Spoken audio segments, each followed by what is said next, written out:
अस्सलाम वालेकुम जी। Business star programme में मैं आपकी होस्ट अज़रा ख़ान। कैसे हैं आप लोग? सब ठीक। और उम्मीद करते हैं कि हमारा जो प्रोग्राम है बिज़नेस स्टार, ये जब से स्टार्ट हुआ है आपने अच्छा फ़ीडबैक दिया है और फ़ीडबैक देना भी चाहिए, क्योंकि इससे हमें भी पता चलता है कि हम जो स्ट्रगल कर रहे हैं या काविशें कोशिशें करके हम ऐसी शख्सियात पर पहुंच रहे हैं जिनको आप सुनना चाहते हैं, जिनको आप देखना चाहते हैं, जिनसे आप फ़वाइद हासिल करना चाहते हैं। क्योंकि ऐसे ऐसे शख्सियात हैं जिनसे हम ना सिर्फ उनको सिर्फ देखते हैं टीवी के ऊपर, लेकिन हम उनसे फ़ायदा भी उठाते हैं, क्योंकि बातें और हमारे जो टॉपिक्स होते हैं वो बहुत अहम होते हैं। तो आज भी हम बहुत अच्छा प्रोग्राम लेकर आए हैं आपके लिए और बहुत अच्छे टॉपिक पे बात करेंगे।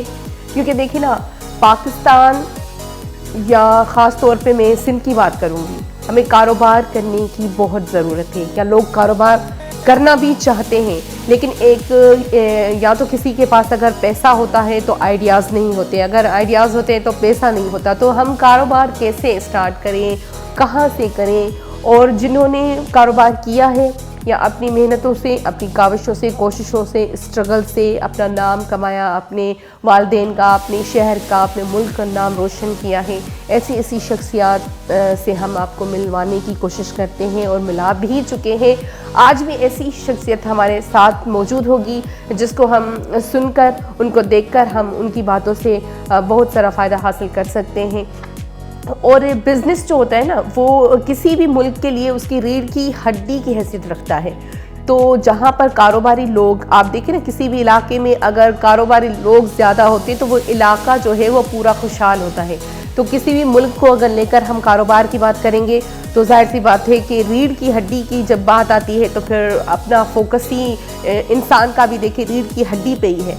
तो हम आज बात करेंगे और हमारे साथ आज जो शख्सियत मौजूद है वो किसी भी तारीफ़ की मोहताज नहीं है। जब मैं नाम लूँगी या स्क्रीन पे आप देखेंगे तो यकीनन आप उनको पहचान जाएंगे और काफ़ी लोग होंगे जो उनसे मिलना चाहते होंगे या उनको सुनना चाहते होंगे। तो आज हमारे साथ हैं north Karachi association of trade industry के चेयरमैन मिस्टर फैसल मुइज़ खान। सो उनको हम बिज़नेस स्टार में पहले सबसे पहले वेलकम करते हैं। अस्सलाम वालेकुम, कैसे हैं? बहुत शुक्रिया फैसल साहब, आपने हमें अपना कीमती टाइम दिया और जो टाइम होता है उसकी बहुत एक अहमियत होती है। So thanks again.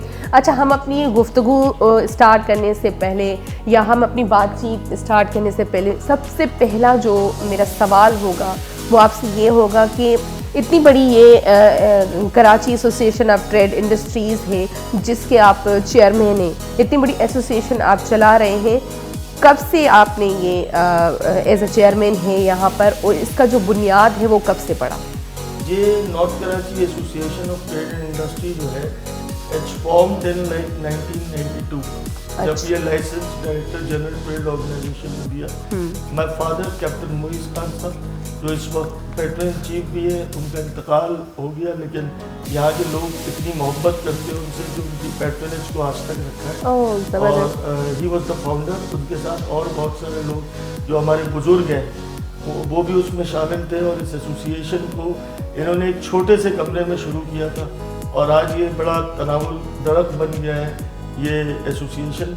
और माशाल्लाह इस वक्त कराची की टॉप मोस्ट एसोसिएशन जो है उसमें north Karachi association of trade and industry का शुमार है। और आपने बात की प्रेसिडेंट को, this is my 3rd year president और अल्लाह का बड़ा करम है कि इस वक्त नॉर्थ कराची एसोसिएशन जो है वो हर चीज़, यानी जो भी इकोनॉमिकल मामलात हैं, यूटिलिटीज़ के मामलात हैं और इसके अलावा जो भी हेल्प एज अ इंडस्ट्रियलिस्ट या ताजर को चाहिए होती है वो इस एसोसिएशन से मावनत लेता है और काम करता है। और अल्लाह का शुक्र है कि हम सब एक यूनाइट होके कराची की फोर्स जो इंडस्ट्रियलिस्ट हैं वो सब मिल के ही काम करते हैं। ज़बरदस्त। अच्छा, जैसे आपने कहा कि एज अ चेयरमैन आपको 3 साल हो चुके हैं, तो मैं आपसे ये पूछना चाहूँगी कि आपके आने के बाद, जैसे पहले आपके फादर थे, तो आपके आने के बाद आपने कोई ऐसा कुछ ऐसे न्यू किया हो लोगों के लिए कि जो आपके फादर ने ना किया हो? मतलब थोड़ी एडिशन होती है ना हमारे काम में कि हम बेहतरी की तरफ जा रहे हैं, तो आपने क्या नया कुछ किया है इंडस्ट्रियल के लिए? देखिए जी, वो जो बुजुर्ग जो कर गए ना इस मुल्क में या जो बना गए चीज़ों को, उस तक तो पहुंचना नामुमकिन है हमारे लिए, लेकिन हमने उस सब चीज़ों को कंटिन्यू करने की ज़रूर कोशिश की है। बेसिकली एसोसिएशन का मकसद ही और मतलब ही ये है कि वे आउट निकाले इंडस्ट्रियलिस्ट के लिए। ये वे आउट ऐसा होता है कि गवर्नमेंट के इदारों में और इंडस्ट्रियलिस्ट में एक ब्रिज का किरदार अदा करते हैं जो एसोसिएशन होती है। अल्लाह का एहसान है कि नकाटी की आवाज़, नकाटी की चीज़ें गवर्नमेंट लेवल पे सुनी जाती हैं। हमारे मेंबर्स जो हैं वो यहाँ आते हैं और उनके मसाइल भी हल होते हैं सही अल्लाह के हुक्म से। तो हमने कोशिश ये की है कि उस लेगेसी को कंटिन्यू करें और इन चीज़ों को आगे लेके चलें कि जिस तरह हमारे बुजुर्गों ने काम किया इस एसोसिएशन में, जिस तरह इंडस्ट्री की खिदमत की है, तो we are also trying this. और हमारी टीम जो है, जो हमारी यहाँ है UFG कैप्टन मोइज ग्रुप 2016 से यहाँ जो है वो ये सारे इलेक्शंस जीतती आई है, तो we have headed towards that. और हमने कोशिश की है कि हम मसाइल से निकाले थे क्योंकि करंट सिचुएशन जो इस वक्त इकोनॉमिकल कंडीशन है मुल्क और जो हालात हैं वो बड़े अबतर हैं। किसी आदमी को इंडस्ट्री चलाने का मकसद है कि वो जिहाद कर रहा है। बिल्कुल। जो आज बिजली की कीमतें हैं, जो टैरिफ आज गैस का है, परसों भी हमारी वज़ीर आज़म पाकिस्तान से मीटिंग हुई है, फिर वज़ीर आला सिंध से भी मीटिंग हुई है। जो इंडस्ट्री के लोग हैं, जुबैर मोतीवाला साहब BMG के, वो क़यादत कर रहे थे उसकी वक्त की। हमने यही बात उनके सामने रखी, जिन हालात में आज पाकिस्तान आ गया है, इन आगे हालात में जिस रेट्स पे हम काम कर रहे हैं, मुझे तो मुश्किल लगता है कि हम इंडस्ट्री चला पाएँ। हम इंटरनेशनल मार्केट में जो पाकिस्तान आज से 30 साल पहले जो हमारी कॉटन थी, हमारे पास जो चीज़ें फ्लरिश कर रही थी, 30 साल पहले साउथ ईस्ट एशिया के अंदर या एशिया के अंदर पाकिस्तान से बड़ा होम टेक्सटाइल और टेक्सटाइल के एक्सपोर्टर नहीं था, यानी हम एक्सपोर्ट करते थे माल। लेकिन आज ये पोजीशन है कि हमारे neighbouring countries like Bangladesh, India, China, they are going ahead from us और हम आज पीछे की तरफ जा रहे हैं। This is the worst situation because everybody has to think about this कि अगर इंडस्ट्री है तो इस मुल्क में फॉरेन एक्सचेंज आ रहा है, बिल्कुल एक्सपोर्ट ज़्यादा होंगी तो इससे जो है मामलात अच्छे होंगे। उसके अलावा भी बहुत सारे आइटम्स हैं। आप टेक्सटाइल को हटाएं कि हमारे पास इतना पोटेंशियल है, हमारे पास इंडस्ट्री हम यहाँ चलाते हैं, इतना पोटेंशियल है कि हम जो नई चीज़ें हैं मार्केट में इंट्रोड्यूस कराएं और इन चीज़ों को एक्सपोर्ट करें। लाइक हम बहुत छोटे पैमाने पे अब काम कर रहे हैं। हमारी गवर्नमेंट को, जो भी गवर्नमेंट हो, उसको ये चाहिए कि एक्सपोर्ट इंडस्ट्री को किसी तरह फ्लरिश करे। वफाकी गवर्नमेंट हो या सूबाई गवर्नमेंट हो, आपको कितना सपोर्ट करती है इन चीज़ों में? और हम अगर पीछे हैं अभी तो हम क्यों पीछे हैं, वजह मेन क्या है? देखिए, ये पिछले 30 साल का तसलसल है जिस जगह पे आज हम खड़े। बेसिकली जो पिछली गवर्नमेंट्स आई या जो हालात क्रिएट किए गए इस मुल्क के अंदर, वो एक बड़ी अजीब सी चीज़ है। यानी कि ये मुल्क आज से आप 1960s में जाएं, 70s में जाएं, तो हमने जो हिस्ट्री पढ़ी है उसमें यही देखा है कि ये मुल्क बहुत तरक्की कर रहा था। बिल्कुल। लेकिन after like late 80s and 90s and like 2000 हम एकदम पीछे चले गए इस मुल्क में। तो इसमें कोई ऐसी चीज़ हमने कभी डिफाइन ही नहीं की अपने लोगों को कि हम प्रॉपर एनर्जी पॉलिसी बनाते इस मुल्क की, या हम प्रॉपर इकोनॉमिकल अपना इकोनॉमिक चार्टर बनाते हैं। हम ये सब चीज़ें हमने देखे। कौमें जब बनती हैं ना, कौमें जब बनती हैं, आप मिसाल देता हूँ मैं मलेशिया की, महातीर मोहम्मद की, इसके अलावा और लोग जिन्होंने तरक्की की है, इवन बांग्लादेश के, वो हमारे से तो वो चाइल्ड है हमारे सामने। Like 1971 they got their independence और वो कहाँ पहुँच गए, उनकी एक्सपोर्ट 80,000 बिलियन डॉलर पे है और हम कहाँ खड़े में। मेरा सिर्फ कहना ये है कि पॉलिसीज जो बने ना, वो उस विजन को रखते हुए आइंदा 10-15 साल की पॉलिसीज अहेड लोगों को बनाना चाहिए और बड़े कॉम्पिटेंट लोगों को गवर्नमेंट में बिठाना चाहिए जो इस मुल्क को चला सकते हैं। जहाँ तो think for like 10 years policy देनी चाहिए, खासतौर पे यूटिलिटी पॉलिसी, खासतौर पे इकोनॉमिक चार्टर होना चाहिए कि अगर कोई भी गवर्नमेंट आएगी, किसी भी पार्टी की गवर्नमेंट आएगी, इन दो चीज़ों से वो बिल्कुल नहीं हटेगी। वो बिल्कुल एक स्टक होनी चाहिए चीज़ जिसके लिए बहुत अच्छा, आप क्या समझते हैं कि अभी निगरान सेटअप चल रहा है, निगरान हुकूमत है हमारे पास, तो इससे जो इंडस्ट्रियल है या जो कारोबारी लोग हैं उन पे कोई असर पड़ा है, कोई फ़र्क पड़ा है? जी, इस वक्त मैं ये तो नहीं कहूँगा कि ये लोग कैसे हैं क्या है। हम प्राइम मिनिस्टर से मिले, बहुत अच्छे इंसान हैं, मिनिस्टर से भी मिलते हैं, they are very good people और इंटेलिजेंट भी हैं। लेकिन जो चीज़ें क्रिएट हो रही हैं अभी, जिस तरह महंगाई बढ़ी है, जिस तरह यूटिलिटी के रेट बढ़े हैं, खासतौर पे इंडस्ट्री के लिए, ये बड़ी अलार्मिंग चीज़ है। मेरा ख्याल ये है कि इस वक्त जो है वो बैठ के सोचने की ज़रूरत है, जो लोग इस मुल्क की बागडोर चला है, कि अगर इन चीज़ों की कीमतों में फौरी तौर पे कमी नहीं लाई गई तो इंडस्ट्री का पहिया बैठ जाएगा। इंडस्ट्री बंद होने की तरफ है। तकरीबन मेरे हिसाब से 30-40% इंडस्ट्री जो है वो कराची शहर की बंद होने की तरफ जा रही है। हालात बहुत ख़राब हैं, यूटिलिटीज़ पे फैसले करने पड़ेंगे, आपको ये कीमतें नीचे लानी पड़ेंगी, और इन चीज़ों के बाद आपका मुल्क अगर एक्सपोर्ट में तरक्की करेगा तो फॉरेन एक्सचेंज आएगा, फॉरेन एक्सचेंज आएगा तो मुल्क तरक्की करेगा। बिल्कुल। अच्छा, जैसे आपने कहा कि 30 से 40 फैक्ट्रीज़ या कंपनीज़ के लिए आपने कहा कि उनके हालात अभी ऐसे हैं कि हो सकता है वो बंद हो जाए अगर वो महंगाई कम ना हुई। तो इससे आप देखें क्या कि इतने सारे लोग उसमें काम कर रहे हैं तो वो भी एक बेरोज़गार हो जाएंगे, और बेरोज़गारी पहले ही हमारे मुल्क में बहुत है। तो आप क्या समझते हैं कि फिर हमारा मुल्क किस तरफ जा रहा है, या आप जो इंडस्ट्रियल लोग हैं आप क्या करेंगे अपनी मदद तहत? आप कुछ करना चाहेंगे लोगों के लिए, या आप हुकूमत से कोई उम्मीद रखते हैं कि आगे उनके लिए कुछ करेगी? देखिए जी, मसला ये है कि ये तो उन सोचने वालों के लिए बड़ा लम्हे फिक्री है जो इस मुल्क के फैसले करते हैं। ये आज आपको बड़ी क्लियर बात बता रहा हूँ कि जिस तरह हम हेड कर रहे हैं, जिस तरह हम रेट्स बढ़ा रहे हैं, लाजमी बात है IMF के प्रेशर है। हम जिससे बात करते हैं वो कहते हैं कि IMF के प्रेशर है, और IMF की वजह से हमें ये जो मॉनिटरिंग कमेटी आती है वो हमसे डिस्कस करती है, और वो डिसअप्रूव कर देती है अगर हम कोई सब्सिडी देने जाते हैं इंडस्ट्री के लोगों को। I know these are the problems, but हमारे लोगों को इसी के अंदर से वे आउट तलाश करना है, जो गवर्नमेंट में बैठे हुए लोग हैं, कि कोई ना कोई रास्ता उनको कायल करें कि हमारे मुल्क में इंडस्ट्री चलेगी तो हम चीज़ें वापस कर सकेंगे जिनसे हमने ली हैं। मसला ये है कि अगर आप किसी से कर्ज लेते हो और कर्ज लेके अपना कारोबार बंद कर देते हो तो ना आप कर्ज अदा कर सकोगे, उल्टा और ज़्यादा कर्ज आपको लेना पड़ेगा। तो ये चीज़ें उन लोगों के सोचने की है जो इस पर फैसले कर रहे हैं पाकिस्तान के।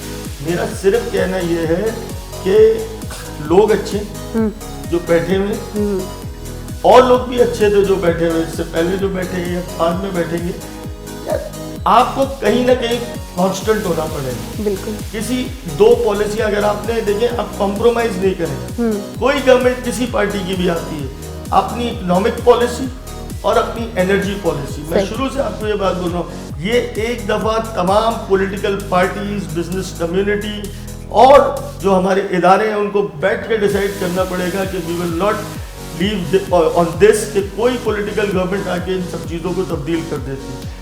और ये बात हमने उन लोगों से भी करनी पड़ेगी जिन लोगों से हमने कर्ज लिया है। ये भाई, अगर हम कुछ काम करेंगे तो तुम्हारा कर्ज अदा करेंगे। जी, बहुत अच्छी बात कही आपने, और वाकई बहुत अच्छी मालूमात मिल रही है फैसल साहब से।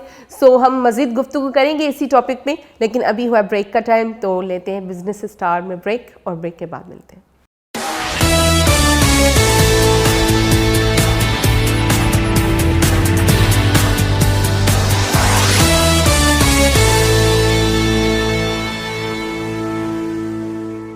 वेलकम बैक जी, एक बार फिर बिजनेस स्टार में आपको वेलकम करते हैं, और फैसल मुईज़ साहब हमारे साथ हैं। हमारी अच्छी सी गुफ्तगू हो रही है, और एक वही मैंने जो अपने इंट्रो में कहा था कि आज बहुत सारे लोग जो हैं जो इंडस्ट्रीज़ बनाना चाह रहे हैं या अपनी कोई कंपनी छोटी मोटी खोलना भी चाह रहे हैं, तो उनको पता चल जाएगा कि क्या क्या प्रॉब्लम्स फेस करने पड़ते हैं, या क्या क्या मौजूदा हालात में जो इंडस्ट्रीज़ हैं उनको प्रॉब्लम्स हैं। अच्छा, तो सबसे पहले हम अब ये पूछेंगे कि मेंबर्स की बात हो रही थी, तो आपके एसोसिएशन में मेंबर्स कितने हैं और इलेक्शन होती है किस तरह, मतलब सिलेक्ट करते हैं? हमारे माशाल्लाह यहाँ इंडस्ट्री की तादाद आपको बताऊँगी 5,000 to 6,000 इंडस्ट्री। अच्छा, हमारे तकरीबन 2,000 के करीब मेंबर्स हैं जी जो आते हैं। इलेक्शंस का अभी मसला ये था कि साल पे पहले होते थे, अब 2 साल पे ये इलेक्शन है। तो वो एक प्रोसेस है, बिल्कुल इलेक्टोरल प्रोसेस होता है। सारी चीज़ें जो है वो उसी हिसाब से चलती है जैसे सारी एसोसिएशन। बिल्कुल। और जो मामला हैं, हम मेंबर्स को हमारे बड़ा फ़ायदा है कि यहाँ कोई भी हेल्प अगर चाहिए होती है, किसी डिपार्टमेंट से कोई प्रॉब्लम होती है, किसी से भी इशू होता है, तो वो मीडिएट जो है वो एसोसिएशन करती है, और वो एसोसिएशन जो है इन सारे मामलात को जो है वो अच्छी तरीके से इन लोगों के मसाइल पर ज़बरदस्त। अच्छा, जैसे एक कहा जाता है ना, जैसे आपके फादर जो हैं वो माशाल्लाह से फाउंडर थे, मतलब जो बुनियाद जिसने रखा, फिर उसकी पीढ़ी दर पीढ़ी ये आपका काम चला आ रहा है, तो एक वो खून में एक चीज़ शामिल हो जाती है। तो मैंने आपकी बातों से बहुत सारा ये नोट किया है कि आप बहुत माशाल्लाह से टॉकेटिव हैं, और हर फोरम पे वैसे भी देखा जाए अगर तो आपने इंडस्ट्रियलिस्ट के लिए आवाज़ उठाई है हर तरह से, क्योंकि आपने जैसे बताया कि बहुत सारे मसाइल हैं। तो ये जो टॉकेटिव है आप माशाल्लाह, ये जो लीडरशिप है आप में, वो आप में कहाँ से आई? ये तो मेरे वालिद माशाल्लाह नॉर्थ कराची के फाउंडर भी थे, चैम्बर के सीनियर वाइस प्रेसिडेंट भी रहे कराची चैम्बर के। तो मैंने जो कुछ भी सीखा अपने वालिद मोहतरम से सीखा है। सही। और उन्होंने मुझे जो है वो हर मोड़ पे जिस वक्त तक वो मेरे हम साथ थे, तो उन्होंने मुझे बहुत कुछ सिखाया। और मैं तो एक बात आपसे यहाँ कहूँगा कि कोई भी किसी एसोसिएशन का प्रेसिडेंट है, जब तक अपने लोगों के मसाइल को आला सतह पे नहीं उठाएगा और उसके बारे में बात नहीं करेगा कि उनको क्या प्रॉब्लम है, तो वो बेकार है उसका प्रेसिडेंट है। You have to work for the members.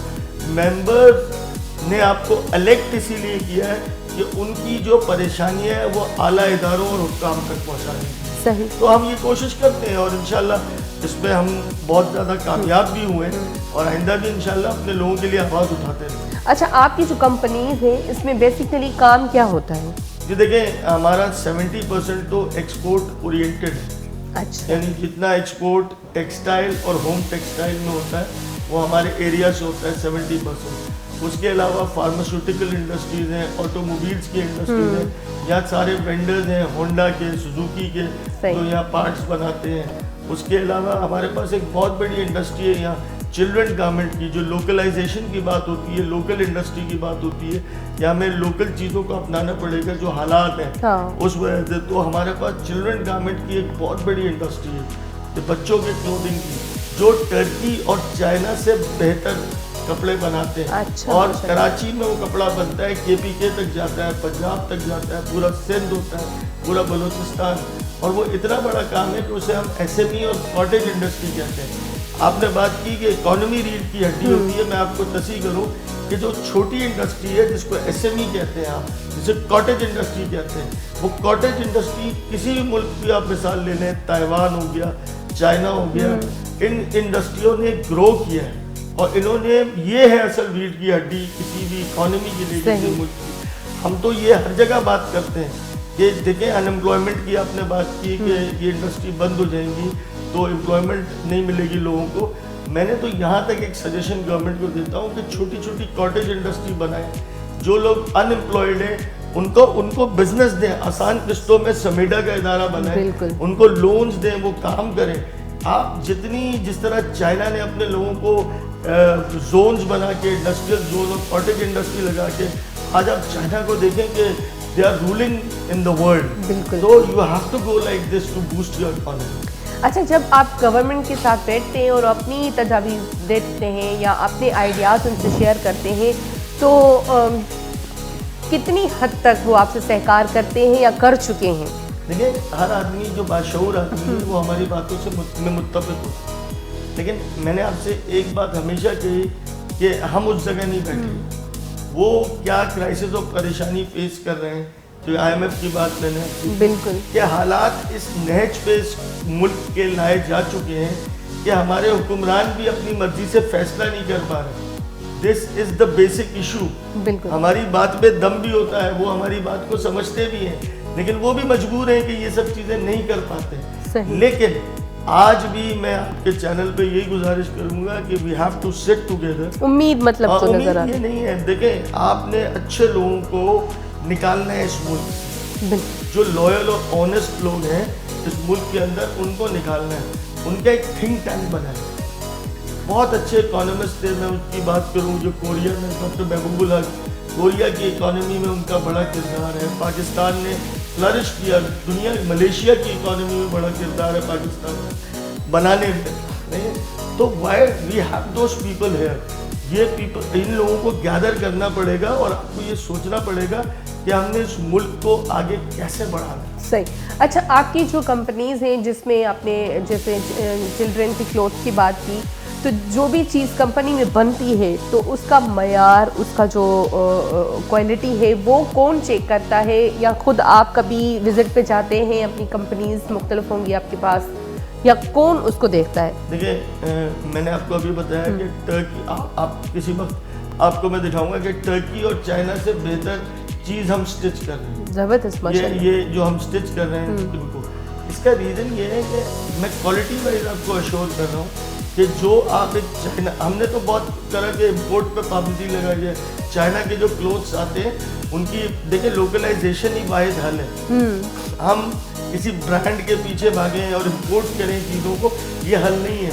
तो हमारा लोकल स्टफ इतना अच्छा है कि हम अगर ईमानदारी से खरीदना शुरू कर दें, और कुछ अर्से पहले आपने देखा होगा इंडिया में कोई नई गाड़ी नहीं थी, ये अब जब वो मारुति उनकी कंपनी थी, लोग बड़े से बड़ा अरबपति आदमी उस मारुति में घूमता था। बिल्कुल। तो रीज़न ये है कि हमें अगर कौम खड़ी करनी है, मुल्क खड़ा करना है, तो हमें अपनी ख्वाहिशात को मानना पड़ेगा। बिल्कुल। हमारी चीज़ों को मानना पड़ेगा। अच्छी या बुरी की बात तो है अपनी जगह, लेकिन हमने अपने लोकल स्टफ को अपने ऊपर अप्लाई करना पड़ेगा। चाहे कोई अमीर हो चाहे कोई गरीब हो, हमें मिल के ये चीज़ सोचनी है कि इस मुल्क को बनाना। बिल्कुल। अच्छा, आपने जैसे कहा कि हम गवर्नमेंट को आइडियाज़ देते हैं कि छोटी छोटी कंपनीज बना के लोगों को दें, लेकिन अगर कोई प्राइवेट बंदा अपनी कोई प्राइवेट छोटी सी कंपनी लगाना चाहे तो उसको क्या करना चाहिए, या कैसे उसको पहला स्टेप लेना चाहिए? लेकिन पहला स्टेप ये है कि अगर वो किसी कारोबार के बारे में उसको मालूमात है तो इन कैन स्टार्ट। लेकिन आज मैं आपको बिल्कुल हकीकत बात बताऊंगा कि किसी भी काम में पढ़ने से पहले जो इस वक्त करंट इकोनॉमिकल कंडीशन है, कि बहुत अच्छी तरह उस काम को समझे और उसमें वक्त लगाए और उसके बाद कोशिश करें कि उस कारोबार में राइट टाइम होता है हर पूरी दुनिया में। पाकिस्तान में अभी समझने की ज़रूरत है कि किस कारोबार में पोटेंशियल है पोटेंशियल बहुत। मैं आपको एक बात बताऊँ, आज भी लोकल इंडस्ट्री, मैकेनिकल इंडस्ट्री और बहुत से हमारे ट्रेडिशनल आइटम्स हैं, जैसे सिंध में पोट्री है, हम खुद एक्सपोर्ट करते थे। ये जो क्ले पॉट्स होते हैं, गमले, ये ऐसा कोई आइटम, अब देखिए टेक्सटाइल पे तो बड़ा कंपटीशन है इस वक्त। तो टेक्सटाइल की एक्सपोर्ट में बांग्लादेश भी कर रहा है, चाइना भी कर रहा है, इंडिया भी कर रहा है, सभी कर रहे हैं। आपको कोई आउट ऑफ द बॉक्स जाके कोई ऐसी चीज़ निकालनी पड़ेगी अपनी मुल्क की और उसके पीछे जाके काम करना पड़ेगा। तो लोग करें, इन्वेस्टिगेट करें, देन इन्वेस्ट। अच्छा, बहुत अच्छी बात आपने एडवाइस दी। लेकिन जैसे आपने ये कहा कि कोई ऐसी चीज़ लाए जो या तो मार्केट में पहले ना हो, कि लोग उसके पीछे भी जाते हैं कि ये क्या चीज़ है जो नई मार्केट में आई है, तो आपने या आपकी कंपनीज है इतनी सारी, उनमें से कभी किसी ने कोई ऐसी चीज़ लाई मार्केट में, या लाने की अभी चल रहा है, कोई कुछ है नया प्रोसेस में? देखिए कीड़ा काम कर रही है, इस पे हैंडीक्राफ्ट पे काम कर रही है। अच्छा। हमारे सिंध के बहुत सारे प्रोडक्ट्स हैं, जैसे रानीपुर वाली पॉटरी है, ब्लू पॉटरी है, उस पर काम कर रहे हैं। You have to go for, देखिए आपको अपने ट्रेडिशनल आइटम्स जो हैं, जो कल्चरल आइटम्स हैं, उनको आपको उसकी तशहीर करनी है दुनिया में। बिल्कुल, अपने कल्चर को प्रमोट करना है। बात बताऊँ, ये नमक के लैम्प, सॉल्ट लैम्प्स कहलाते हैं। वो यूरोप में लोग अपने बॉडी को, ब्लड प्रेशर्स को, शुगर्स को एडजस्ट करने के लिए जब आप रात को सोते हैं तो एक नाइट लैम्प जलाते हैं। तो दे यूज दिस नमक के लैम्प्स को दे यूज करते हैं नाइट लैम्प्स के लिए। उससे मेडिकली ये बात प्रूवन है कि नमक के लैम्प के साथ आप सोएंगे तो आपके बॉडी ऑर्गन्स कंट्रोल रहते हैं, आपके वाइटल्स कंट्रोल रहते हैं। तो ये चीज़ें, ये बड़े ऐसे आइटम हैं, we have to work for that. ज़बरदस्त। अच्छा, जैसे आपने लैम्प की बात की या इस तरह की चीज़ों की, और आपने ये बहुत अच्छी बात करी और मुझे खुद पर्सनली ये बात अच्छी लगी कि आप जैसे ट्रेडिशनल बातों की, चीज़ों की बात की, तो अपने जो हमारा कल्चर है उसको हमें प्रमोट करना चाहिए। फिर वो कल्चर किसी भी ज़ुबान का हो, चाहे बलोची का हो, चाहे सिंधियों का हो, क्योंकि हम पाकिस्तान में रहते हैं, सिंध में रहते हैं, तो सारे कल्चर हमारे अपने हैं। तो पर्सनल आपको कौन सा कल्चर जो है ज़्यादा पसंद है, जो आप की सोच हो या आपको एक ख्वाहिश हो कि मैं ये चीज़ें ऐड करना चाह रहा हूँ? नहीं, चारों सूबे अपने हैं, हाँ। हर एक का अपना एक रंग है। बिल्कुल। सिंध का अपना रंग है, पंजाब का अपना रंग है, बलूचिस्तान का अपना रंग है, पख्तूनख्वा का अपना रंग है। ये इतना नेचुरल रंग है ना। मैं दुबई रहा, मैं दुनिया में और मुल्कों में रहा, मैंने एक चीज़ देखी कि वहाँ सब चीज़ें आर्टिफिशियल हैं। सही। सबसे बड़ी बात यह है कि इतना बेहतरीन मुल्क, इतना खूबसूरत मुल्क, बिल्कुल, हमने उसका क्या हाल कर दिया। इतना नेचर से भरपूर मुल्क के सारे सीजन इस मुल्क में, बिल्कुल, हर चीज इस मुल्क में। मतलब ये कि हर एक के कल्चर एक से एक है। एक से एक, सिंध का पंजाब से था, पंजाब का बलूचिस्तान, बलूचिस्तान का केपी के। हम अपने मुल्क को इतनी ऑनेस्टी से हमारे लोगों ने बनाया और हमारे आबाओ अजदाद की कुर्बानियाँ, उसके बाद हम इसका ये हाल कर दें, दिस इज नॉट गुड। बस वो तो बस हम उस पर अगर आएंगे तो हमारे चारों सूबे माशाल्लाह, हाँ जबरदस्त, बिल्कुल। और नेचुरल की अगर जैसे आपने बात की, तो अगर उस पर हम आएंगे तो फिर इतना खूबसूरत वाकई मुल्क होने के बावजूद भी अगर उसको और ना निखारें या ना संवारें तो फिर वो हमारी बदकिस्मती है। अच्छा, ये हम थोड़ा अवार्ड्स पे बात करेंगे। आपके माशाल्लाह बहुत पीछे अवार्ड्स नज़र आ रहे हैं, तो ये सारे आपके हैं। तो ये मतलब कहाँ कहाँ मिला, कुछ शेयर करेंगे? कराची चैम्बर ऑफ कॉमर्स है, ये डीजी रेंजर साहब ने दिया था बैडमिंटन टूर्नामेंट। उसके अलावा पुलिस की तरफ से भी हमें अवार्ड मिलते हैं। तो जो मुख्तलिफ ओकेजन होते हैं जहाँ हम इन्वाइट करते हैं, हम ये सारे अवार्ड वहाँ हमें दिए जाते हैं। ये एक ऑनर है नकाटी के लिए कि नकाटी को इतने सारे अवार्ड मिलते हैं। फिर मैं आपको एक और बात बताऊँ, हमारी एक कंपनी है, बेसिकली सिंध गवर्नमेंट ने परवेज मुशर्रफ साहब के दौर में बनी थी, फिर उसमें लास्ट सिंध गवर्नमेंट ने हमें बहुत सपोर्ट की। पब्लिक प्राइवेट पार्टनरशिप के तहत उस कंपनी को इंफ्रास्ट्रक्चर के काम करने के लिए फंड दिया गया।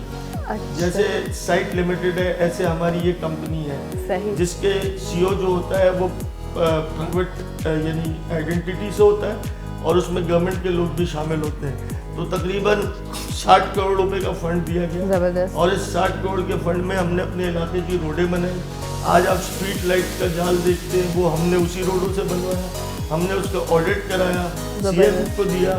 और अल्लाह का शुक्र है, हम यही डिमांड कर रहे हैं आजकल प्रोविंशियल गवर्नमेंट से कि फिर से देखिए, अगर गवर्नमेंट जो काम कराती है, आपको हालात पता है कि उसका कमीशन फाइल पे कितना होता है, आखिर में वो काम 30% रह जाता है।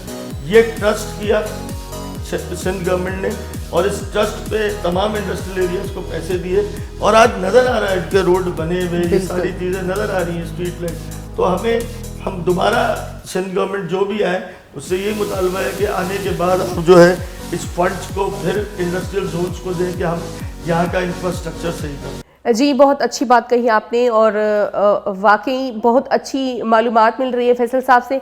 सो हम मज़ीद गुफ्तगू करेंगे इसी टॉपिक में, लेकिन अभी हुआ ब्रेक का टाइम, तो लेते हैं बिजनेस स्टार में ब्रेक और ब्रेक के बाद मिलते हैं।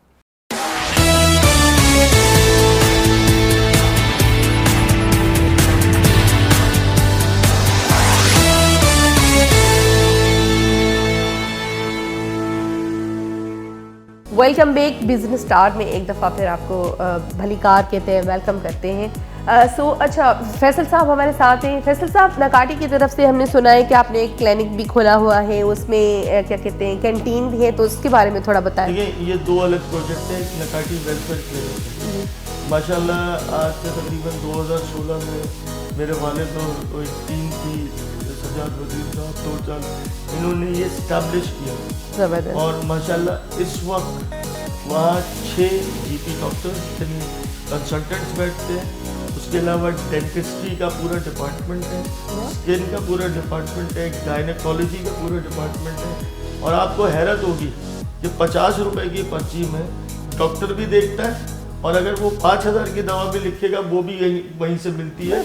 और ये सारा कुछ जो है हमारे इंडस्ट्री के लोग जो है इस क्लिनिक को चला रहे हैं। ज़बरदस्त। अब हमने उस प्रोजेक्ट को एनहांस किया, उसमें हमने सिटी स्कैन से लेके, अल्ट्रासाउंड से लेके, लेबॉर्ट्री से लेके और 100 रुपए की पर्ची में MRI तक हम कोशिश कर रहे हैं कि एक गरीब आदमी जो 24 हज़ार रुपए देता है MRI CT स्कैन के, उसको हम 100-200 रुपए में वो टेस्ट करा के दे। कितने लोग तो टेस्ट कराए बगैर ही चले जाते हैं इस दुनिया में। फिर हमारा एक बड़ा प्रोजेक्ट है हॉस्पिटल बनाने का, डायलिसिस सेंटर बनाने का।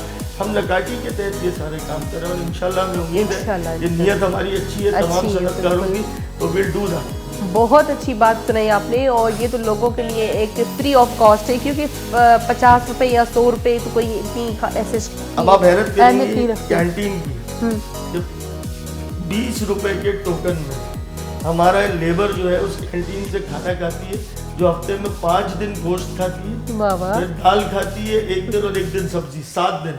तो 5 दिन हम भी गोश्त खाते हैं, तो हमको अपनी लेबर को भी गोश्त खाते हैं। और रोजाना की बुनियाद पे लोग जो है दिन में भी खाना होता है और रात में भी नकाटी वेलफेयर कैंटीन में। ज़बरदस्त, ये तो बहुत अच्छी बात है। और यहीं से तो आपको देखिए आपके फादर ने ये चीज़ स्टार्ट की, तो लोगों की दुआएं हैं आपके साथ और बेस्ट विशेज़ हैं, जाहिर सी बात है। और वही जो मैं बात कर रही थी कि 50-100 रुपये में अगर आपका CT स्कैन हो रहा है तो आपको और क्या चाहिए। और जैसे आपने कहा कि डॉक्टर्स मौजूद हैं वहाँ पर, नर्सेस मौजूद हैं, पूरा स्टाफ, एक क्लिनिक, तो बहुत अच्छी बात है। और इसको मज़ीद आगे बढ़ाने के लिए भी आप इक़दाम ले रहे हैं। चेयरमैन या जो हमारा बॉस होता है वो जो खुद खा रहा है वो अपने स्टाफ को खिला रहा है, तो स्टाफ को जो है ना उससे अच्छा और क्या मतलब मिलेगा कि जो बॉस है वो फ़र्क नहीं करता। तो इसी पे मैं आऊँगी कि काफ़ी लोग होते हैं, जैसे आप माशाल्लाह से चेयरमैन हैं तो बॉस हैं, लेकिन हम कभी कभी एक बंदा होता है ना आम आपकी कंपनी में काम करने वाला या कोई गरीब जिसको कोई ज़रूरत हो, जिसकी कोई सुने ना, वो सोचेगा कि यार मैं चेयरमैन से अपने से कैसे मिलूं, कैसे बात करूं, कैसे उन तक अपना मसला पहुंचाऊं। तो आप बेसिकली वैसे बाय नेचर कैसे मिलते हैं आप अपने मज़दूरों से या उनके मसाइल हल करते हैं? ये मेरा जो दरवाज़ा है ना, ये सिर्फ सनतकारों के लिए नहीं खुला है। ये लेबर भी दरवाज़ा खोलती है, कोई प्यून मेरे कमरे के बाहर नहीं बैठता कि वो पूछे उससे। जिस आदमी के लिए जो भी इस दफ्तर में आता है उसके लिए हमारा दरवाज़ा खुला है। हम सनतकारों के साथ साथ लेबर के बहुत सारे मसाइल यहाँ बैठ के हल करते हैं। ये बड़ी अच्छी बात है। दूसरी मैं आपको बात बताऊँ, देखें आप जो बात कह रही हैं कि ये लेबर के या हमने ये जो सिस्टम बनाया है, ये टीम वर्क जो हम कर रहे हैं, ये हमने उन्हीं लोगों की देखिए ऐसे बहुत सारे इदारे हैं जो पैसे भी लेते हैं, सारी चीज़ें लेते हैं, जो मुख्तलिफ डिपार्टमेंट SSC है, EOBR है, जो कफालत करने या इलाज कराने के लिए लेते हैं, लेकिन हमने उन सबसे हट के अपने इंडस्ट्रियल एरिया के लिए क्लिनिक बनाया, खाने का इंतजाम किया अपनी लेबर का। और आपको एक और बात बताऊँ कि कोई हम चैरिटी का इदारा नहीं है कि हम खड़े होकर कहीं जो है मांगते। ये सारी फिलंथ्रॉपी जो काम करते हैं वो इसी इलाके के सनतकार हैं जो पैसे लेते हैं और जाके इस क्लिनिक को भी चलाते हैं और इस कैंटीन को भी चलाते हैं। ज़बरदस्त। हम किसी चैरिटी के इदारे, हमने किसी बहुत सारे ऐसे चैरिटेबल इदारे घूम रहे हैं जो डोनेशन देते हैं, हमने सिवाय हमारे इंडस्ट्रीज वो भी अपनी खुशी से आके जो देते हैं वो देते हैं और इंशाल्लाह ये हम चीज़ें चलाते हैं और आइंदा भी चलाते हैं। अच्छा, आपके बाबा जो है वो फाउंडर थे, तो जाहिर सी बात है बचपन से आपने उनको देखा होगा कि वो कैसे लोगों से मिलते हैं, कैसे लोगों से डील करते हैं, या वो आपके साथ ही बैठते होंगे। तो हम अपने फादर से ना बहुत कुछ सीखते हैं, बहुत कुछ सीखने को मिलता है। तो बेस जो है वो आपने क्या अपने फादर से सीखा और अब तक उस पर चल रहे हैं? देखिए मैं एक बात बताऊँ आपको, मेरे फादर यहाँ इंडस्ट्रियल एरिया आने से पहले he was a merchant navy captain, और मेरे वालिद ने जो है वो पाकिस्तान के सबसे बड़े जहाज सफीने हुज्जाज को कमांड किया, और सफीने अरब, सफीने आबिद, सफीने शम्स, जो बड़े बड़े नाम है he was captain of those ships. और वो यहाँ से अमेरिका, इंग्लैंड, तो उस वक्त एरोप्लेन्स नहीं होते थे, वो लेके हज की जो उस पर फ्लाइट नहीं होती थी, पानी के रास्ते पे हज करते थे। तो मेरे वालिद ने वो खिदमत सालों साल की है। ज़बरदस्त। तो एज अ वालिद बहुत शफीक इंसान थे, लेकिन कोई गलत बात कर दो तो उनका उनसे जैसा गुस्से वाला आदमी भी नहीं था। मतलब ये है कि मेरे वालिद दिल के साफ आदमी थे, जो अंदर होता था वही बाहर होता। ये बहुत अच्छी चीज़ होती है इंसान की, हम उनसे सीखते हैं। दूसरा, उन्होंने हमें बेस्ट एजुकेशन, बेहतरीन स्कूलों में उन्होंने मुझे कहा कि पैसा वैसा सब बेकार होता है, तुम्हारी एजुकेशन होगी तो दुनिया में मूव कर सकोगे, तुम किसी काबिल बन जाओगे। सही। तो उन्होंने अपने तमाम बच्चों को जो है माशाल्लाह तालीम बहुत अच्छी तालीम दी और उसी वजह से शऊर आया। तालीम आती है तो शऊर आता है, ज़बरदस्त। शऊर आता है तो चीज़ें अल्लाह ताला अच्छा माशाल्लाह। लेकिन आप जैसे अभी अपने फादर के एक बेटे हैं तो उसमें आप, वैसे हम आपसे पूछेंगे भी कि आप कितने भाई बहन हैं, लेकिन जैसे आप अभी यहाँ के चेयरमैन हैं तो आपकी पहले तो ये बताएं आपकी शादी हुई है? जी माशाल्लाह से। अच्छा, कितने बच्चे आपके? मेरा भी कोई बच्चा नहीं। अच्छा, औलाद नहीं। अच्छा, तो ये पूछूंगी कि आपके जो दूसरे भाई बहन हैं तो उनको मतलब कोई और जॉब का शौक था या आप इस तरफ, मतलब किस तरह, एक होता है ना बच्चे को अपना भी शौक होता है मैं बड़ा होकर इंजीनियर बनूंगा और डॉक्टर बनूंगा, तो आप इस तरफ आए तो उनको नहीं था कुछ इस तरह? ये सब माशाल्लाह मेरे 3 भाई हैं और एक मेरी बहन है, तो ये जो है तमाम लोग बिजनेस में लगे हैं। अच्छा, ज़बरदस्त। वो शुरू से जो अब्बू काम देखते करते आए, थे तो हाँ। उसी को देखते हैं। मेरे छोटा भाई है वो फैशन डिज़ाइनर है और माशाल्लाह जमजमा पे आउटलेट है उसका और बड़ा नाम जो फैशन डिज़ाइनर में तो उसका है। बाकी हम लोग कारोबार में लगे। हाँ, मेरा थोड़ा पोटेंशियल था पॉलिटिक्स में, तो मैं अपने अब्बा के साथ साथ रहता था, तो उससे मैंने जो है वो बहुत सारी चीज़ें। आप बड़े बेटे हैं? जी, मैं सबसे बड़ा। अच्छा अच्छा अच्छा, ज़बरदस्त ज़बरदस्त। अच्छा, वही बात थी ना कि जो हमारे फादर होते हैं ना, वही बात कि अगर डॉक्टर है तो वही है। हाँ। मैं अगर किसी को जिंदगी में आइडियल कहता हूँ हाँ। तो वो मेरे वालिद हैं और आज तक है। उनसे जो रिश्ता मोहब्बत का है मेरा, वो आज भी ख़त्म नहीं हुआ। मैं उनकी कब्र में हफ्ते में 3-4 दफ़ा नहीं जाऊँ जब तक तो मुझे सब कुछ दिल की बात इंसान पहले उनसे वो सामने होते थे तो करता था, अब वो नहीं है तो जाके उनकी कब्र से बात करते हैं। बिल्कुल बिल्कुल, जाहिर मेरे माँ बाप के कहते हैं कि जिनके माँ बाप हैं वो खुश नसीब हैं और जिनके नहीं है तो आप उनसे पूछो। और बस वही बात है। ये बोलूँगा कि जिसके माँ बाप हैं जब वो चले जाते हैं ना तो फिर कदर का अंदाज़ा होता है बिल्कुल इंसान को। मेरे वालिद गए ना, मुझे अंदाज़ा हुआ कि ये दुनिया मुझे ऐसा लगता है कि मैं बिल्कुल अकेला हूँ, अकेला, सर की छत चली गई। बिल्कुल। ये मेरे दोस्त हैं या नकाटी में जो मेरे अब्बू के साथ शुरू से जुड़े हुए, बहुत सारे बच्चों की तरह उनके थे। इन्होंने मुझे यकीन करें ये एहसास नहीं होने देते कि मेरे अब्बा नहीं, लेकिन इन सब से जोड़ के रखा हुआ मुझे। यही चीज़ है, यही मोहब्बत है। जैसे 2016 या उससे पहले अब्बू जोड़ के रखते थे, ऐसे इन सब ने मुझे भी अपने साथ जेल करके जोड़ के, माशाल्लाह, इन सब की मोहब्बत है माशाल्लाह। अच्छा, जैसे आपने अपने अब्बू के लिए कहा कि वैसे तो नेचर के बहुत अच्छे थे, लेकिन अगर गुस्सा आ जाए तो उनसे कोई भी ऐसा गुस्सेदार इंसान नहीं था। आप वैसे किस तरह है, गुस्सा आ जाते हैं आपको? मैं तो अपनी पर्सनालिटी को ये बोलूँगा, रियली एक नॉर्मल आदमी हूँ, गुस्सा भी आता है और ठंडा भी हूँ। लेकिन चीज़ें जब बुरी उस वक्त लगती है कि जब आप कोई ऐसी चीज़ जो बहुत ज़रूरी है ज़िंदगी में और लोग उसको बहुत ज़्यादा अहमियत नहीं देते, तो उन चीज़ों में गुस्सा ज़रूर आता है। सही। मसला ये है कि हम, जैसे आप हुकूमत की बात कर लें, इस वक्त ये चीज़ें एड्रेस करने की ज़रूरत है, यूटिलिटी और सारी चीज़ें। जब ये हाथ से निकल जाएंगी सारी चीज़ें तो आपकी इंडस्ट्री भी पीछे रह जाएगी। ज़बरदस्त ज़बरदस्त। और अब बहुत अच्छी बातें आपने की और बहुत अच्छे तरीके से समझाया भी। ये कि ना हम हमेशा हुकूमत पे तनकीद करते हैं, हुकूमतों को क्रिटिसाइज़ करते हैं, लेकिन आपने वो करा भी, काफ़ी हद तक वो भी मजबूर होती है। कभी हमारे जो मसाइल हैं वो जल्दी हल हो जाते हैं और कभी जो हमारे मसाइल हैं वो हल नहीं भी होते या प्रोसेस में चले आते हैं। तो बहुत अच्छा लगा आपसे बात करके, आपसे मिलके। आखिर में जो है आप मैसेज देना चाहेंगे हमारे नौजवानों के लिए या जो इस तरफ आना चाह रहे हैं उनके लिए? I have a simple message. हम पूरी दुनिया में कहीं भी रहें, 23 करोड़ की ये लोग हैं इस मुल्क में बसते हैं।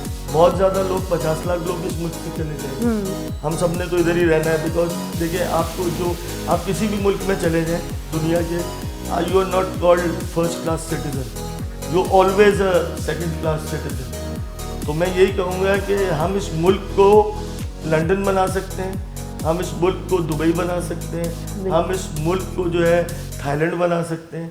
ये हमारी ऑनेस्टी पे डिपेंड करता है, हमारी लॉयल्टी पे डिपेंड करता है कि हम कितने लॉयल हैं इस मुल्क से, कितने ऑनेस्ट हैं।